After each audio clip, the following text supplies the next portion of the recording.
श्री मनोज सिन्हा जी, देश की जाने माने इतिहासकार, ICHR के अध्यक्ष professor Raghuvendra Tanwar ji, national book trust की अध्यक्ष प्रोफेसर मिलिंद सुधाकर मराठे जी, हमारे डिविजनल कमिश्नर श्री विजय कुमार विधुरी जी, NBT के डायरेक्टर श्री युवराज मलिक जी, इस आयोजन की को-ऑर्गेनाइजर NCPUL के डायरेक्टर डॉक्टर शम्स इकबाल जी तथा इस कार्यक्रम की मुख्य संयोजक डॉक्टर अमित बांचू और यहाँ उपस्थित पुस्तक, साहित्य, कला, संस्कृति की अनुयायी, प्रेमी सभी महानुभाव, राज्य सरकार तथा भारत सरकार की सभी अधिकारी मित्रगण, मेरे प्यारे छात्र छात्री भाई और बहनों, शिक्षाविदगण, अनेक विश्वविद्यालय की आदरणीय वाइस चांसलर महोदय और पत्रकार साथीगण, मैं आप सभी को आभार प्रकट करता हूं भारत सरकार की ओर से, NBT की ओर से कश्मीर में नेशनल बुक ट्रस्ट के द्वारा आयोजित इस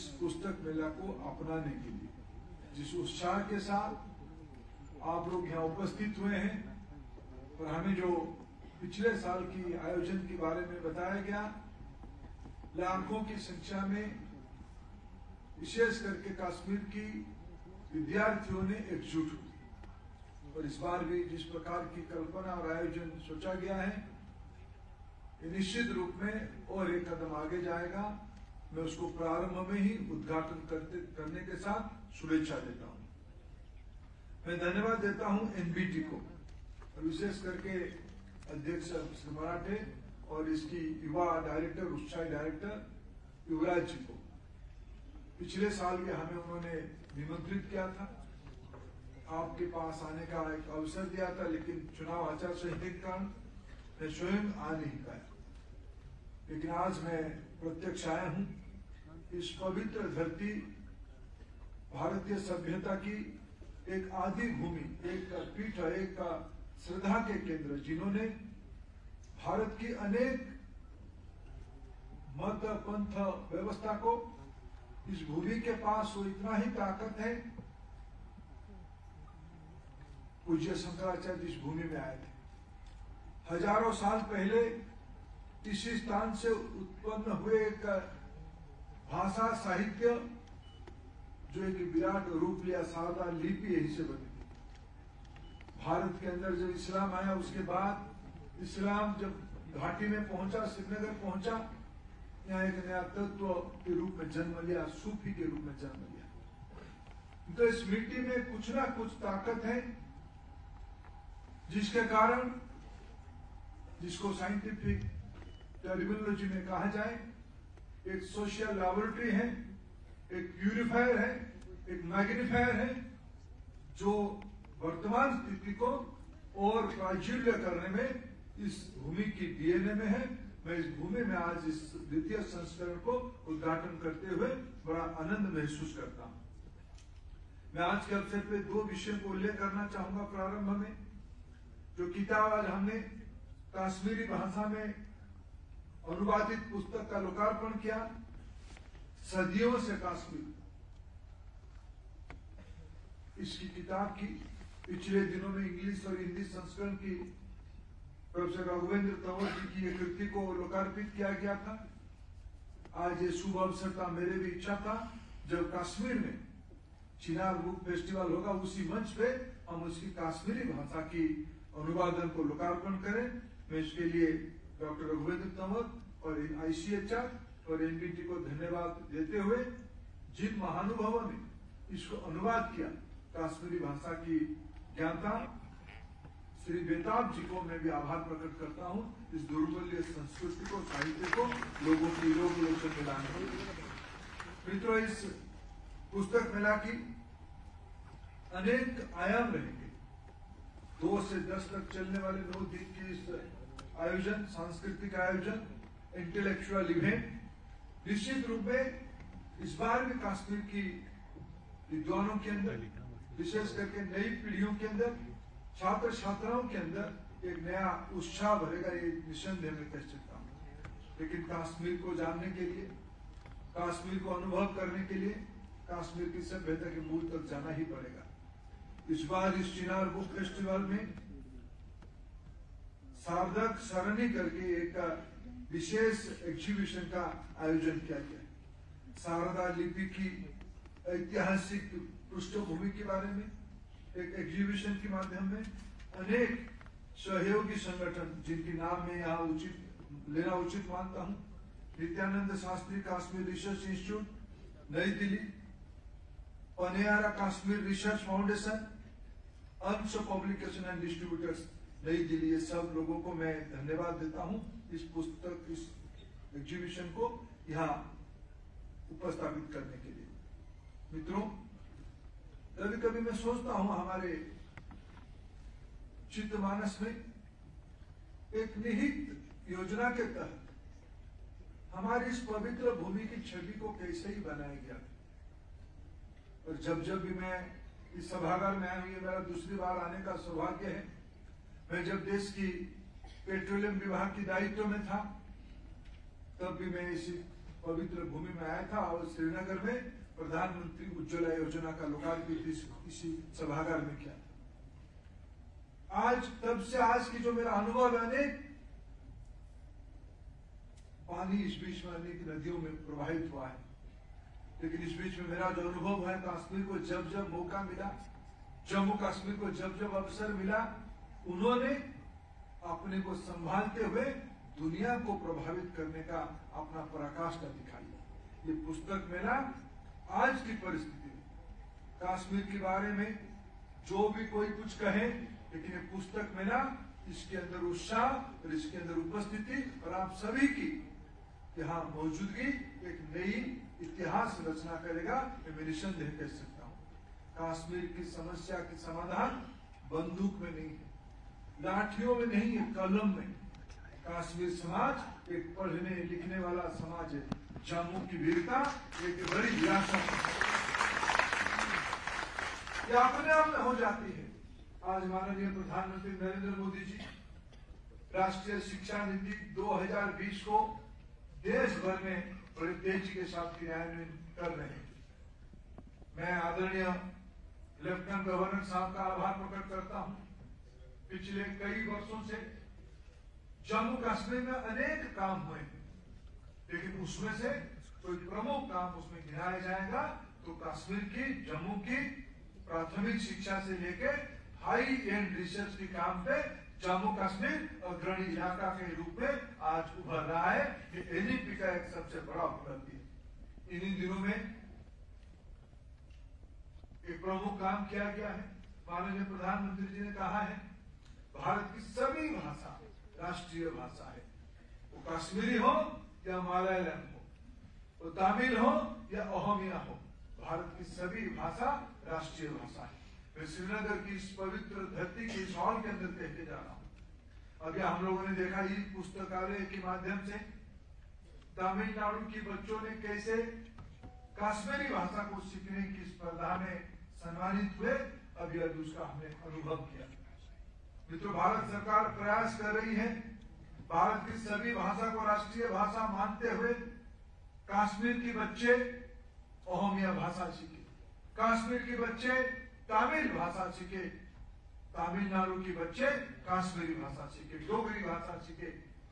तो तब जाके भारत में ऐक्य और संहिता सही मात्रा में प्रस्थापित हो पाएगा। तो आज यहाँ की शिक्षा को आगे बढ़ाते हुए भारत सरकार एनईपी की इम्प्लीमेंटेशन में एनसीईआरटी की किताब कश्मीर में, जम्मू में पूरा तरह पे आज आरक्षण की ओर हम जा रहे हैं।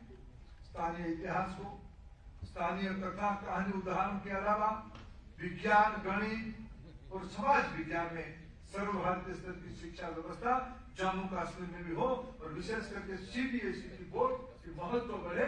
मैं धन्यवाद दूंगा फिर एक बार जम्मू कश्मीर की सरकार को, विशेष करके श्री मनोज सिन्हा जी को। मित्रों, आज पीएम श्री स्कूल जम्मू कश्मीर में खोलाए जा रहे हैं। केंद्रीय विद्यालयों की संख्या जम्मू कश्मीर में बढ़ रही है। आने वाले दिनों में नवोदय विद्यालय जो सफल प्रयोग है इस देश में ग्रामीण इलाका में स्कूल खोलने का, उसमें भी महत्व दिया जा रहा है। उसकी संख्या भी आने वाले दिनों में बढ़ाया जाएगा। मित्रों, पहली बार जम्मू कश्मीर अनेक चीज पहली बार हो रहा है। अनेक सालों के बाद जम्मू कश्मीर में प्रजातांत्रिक प्रक्रिया बहाल हुई है। जम्मू कश्मीर में भारत की अन्य अनेक सुविधा, यहाँ की वंचित वर्गों के लिए, यहाँ की पिछड़ों के लिए, यहाँ की गरीबों के लिए अनेक कार्यक्रम जो पहले लागू नहीं हो पा रहा था, पिछले 2019 के बाद धारा 370 को विराम देने के बाद आज उन सारे कानून जम्मू कश्मीर के लोगों की काम पे आ रहा है। इस सांस्कृतिक विरासत जहाँ दर्शन, आस्था, आध्यात्मिकता की भरपूर है, उस भरपूर तत्व को देश भर में ले जाने की आज प्रयास किया जा रहा है। मित्रों, आज कश्मीर की नई परिचय हो रही है, जम्मू की नई परिचय हो रही है। यहाँ IIM खोलाया गया, यहाँ IIT खोली गई, यहाँ NIT को अपग्रेडेशन किया जा रहा है, यहाँ सेंट्रल यूनिवर्सिटी की कैंपस तेजी से आगे बढ़ रहा है। यहाँ की जो राज्य की यूनिवर्सिटियां हैं उनके साथ मिल बैठ के भारत सरकार की संस्था उसको आगे कैसे लाया जाएगा, इसकी योजना बनाया जा रहा है। मित्रों, आज दुनिया की एक ऊंची रेल लाइन के नाते जब कश्मीर को रेल लाइन आया तो यहाँ सबसे ऊंची रेल लाइन चेनाब ब्रिज, आज यहाँ चेनाब ब्रिज सबसे ऊंची ब्रिज हुई है। आज यहाँ वंदे भारत ट्रेन चल पड़ी है। यहाँ आज इस राज्य में 26 लाख से ज्यादा स्कूली विद्यार्थी हैं। उनके लिए एक स्मार्ट क्लासरूम, ICT की व्यवस्था, जैसे मैंने कहा 426 PMC स्कूल, यहाँ 140 डिग्री कॉलेज है, 12 विश्वविद्यालय, यहाँ IIM है, IIT है, यहाँ एम्स स्थापित हुए हैं। यहाँ नीट UPSC की परीक्षाएं कश्मीर में करने की सारी व्यवस्था किया गया है। मित्रों, आज देश हमारी तेजी से प्रगति कर रहा है और हमारी जम्मू कश्मीर भी उसके साथ। आज इनोवेशन इंडेक्स में भारत की स्थान बढ़ रही है। स्टार्टअप की दुनिया में आज हम दुनिया के तीसरे नंबर की देश बन चुके हैं। 2014 के पहले हमारे देश में स्टार्टअप की संख्या गिनती में था 500 के अंदर था। आज ये संख्या बढ़ के 1,75,000 की ओर बढ़ रहा है और जम्मू कश्मीर भी उसमें से आगे बढ़ रही है। जम्मू कश्मीर में मैंने जैसे कहा, राष्ट्रीय शिक्षा नीति को प्रभावी ढंग से लागू कर रहा है। हमने ये योजना बनाई है नीति में, व्यवस्थित शिक्षा आयु 3 से शुरू होनी चाहिए। पहले स्वास्थ्य विभाग की दायित्व में रहती थी, बच्चे की जन्म के उपरांत उपचार, बाद में आंगनबाड़ी की दायित्व में ग्रामीण इलाके की बच्चों की देखभाल की दायित्व रही है।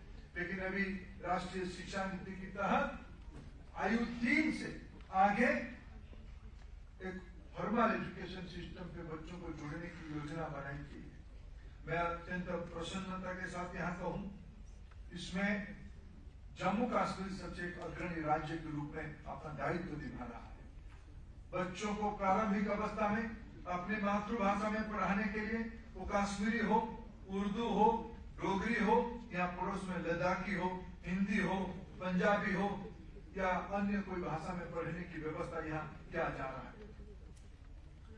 मित्रों, मैंने जैसे कहा, आज प्रकाशन क्षेत्र में मैंने अभी माननीय उपराज्यपाल जी ने कुछ अपेक्षाएं रखी है कि आने वाले दिनों में कश्मीर की जो मूल तत्व कश्मीरी सभ्यता की जो बहुत पुरातन है, जो भारत को जोड़ने में, भारत को एक करने में जिनकी एक बहुत बड़ी भूमिका है, ऐसे साहित्य को, 10वीं सदी की साहित्य को, जैसे जी आज रघुवेंद्र तंवर जी ने एक प्रयास किया है, आने वाले दिनों में कश्मीर के इतिहास को भारत की अन्य भाषाओं में अनुवाद करने की दायित्व एनबीटी लेगा। मैं उसकी जिम्मेवारी आप सभी के सामने लेके जा रहा हूं। अगले साल जब चिनार पुस्तक उत्सव होगा, उस समय भारत की कम से कम अन्य भाषा की 10 भाषाओं में आप ही तय करोगे, यहाँ विद्वान तय करेंगे।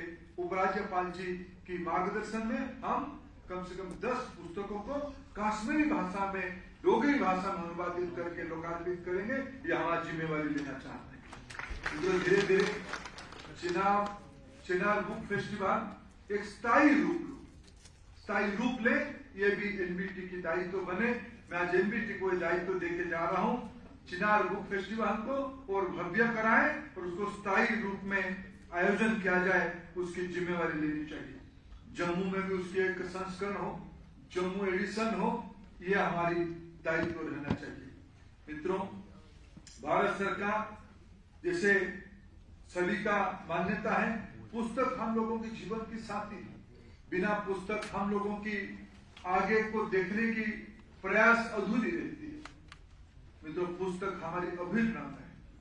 सदियों से हमारी ज्ञान प्रवाह को, भाषा और उससे आगे पुस्तक ही तो जिंदा करके रखा है। इसलिए इसकी पुस्तक को रखने के लिए एक लाइब्रेरी मूवमेंट हो, सशक्त लाइब्रेरी मूवमेंट हो। ई पाठशाला हो, ई लाइब्रेरी हो, डिजिटल कंटेंट हो। मैं उपराज्यपाल जी से सहमत हूं, लेकिन इसके एक हार्ड वर्जन पुस्तक के रूप में आना चाहिए। यह हम सबकी विश्वास है, यह हम सबकी धारणा है। इसलिए भारत सरकार लाइब्रेरी मूवमेंट को बढ़ावा देने के लिए अनेक प्रयास कर रही है। मैं आज ये भी एनबीटी को दायित्व देके जा रहा हूँ, यहाँ की राज्य प्रशासन के साथ मिलके, यहाँ की स्थानीय प्रशासन के साथ मिलके इस रीजन में एनबीटी लेड लाइब्रेरी मूवमेंट बढ़े और श्रीनगर में, जम्मू में 2 अच्छे लाइब्रेरी यहाँ के स्थानीय प्रशासन के साथ बैठ के कुछ संसाधन की साझा करते हुए एक आधुनिक लाइब्रेरी यहाँ की नौजवानों के लिए उपलब्ध करे। यहाँ बैठ के यहाँ के नौजवान दुनिया तक पहुंच पाए। मित्रों, पुस्तक ही हम जीवन का हमारी सहायता करे, हम लोगों को नई दुनिया की दर्पण बने, नई दुनिया को हमारी दृष्टि पहुंचाए। इसी शुभेच्छा के साथ आप सभी की यहाँ उपस्थित के कारण फिर एक बार धन्यवाद देता हूँ और चिनार पुस्तक उत्सव को द्वितीय संस्करण को मैं लोकार्पित करता हूँ। बहुत बहुत धन्यवाद।